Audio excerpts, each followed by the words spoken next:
29 दिवस संसार एक दिवस जागर प्रभू प्राप्तिस्तव करावा.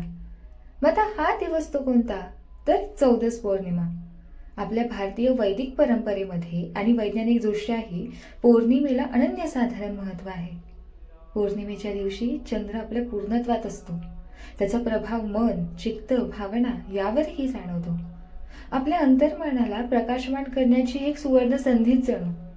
पौर्णिमेच्या दिवशी केलेलं ध्यान, आत्मचिंतन मनातील अज्ञानरूपी अंधकार दूर करतं आणि हाच ज्ञानाचा प्रकाश आपल्या जीवनात प्रज्वलित करण्यासाठी आपल्या सद्गुरूंच्या सानिध्यात प्रत्येक चौदस पौर्णिमेच्या पूर्वसंध्येला महासत्संगाचे आयोजन केले जाते आणि ह्याच दिवशी सद्गुरू मुखातून नामदानही दिले जाते.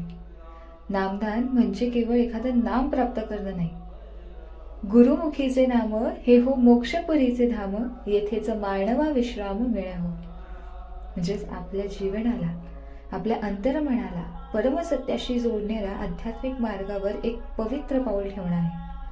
नामस्मरणाच्या माध्यमातून अंतर्मनाशी जोडले जाऊयात आणि या ज्ञानाच्या प्रकाशाने आपल्या जीवनाचा मार्ग उजळवूयात. आणि या चौदस पौर्णिमेपासून तुम्हीही या चैतन्यपुरीच्या पवित्र सोहळ्याचा आनंद घ्या. आत्मा मालिक.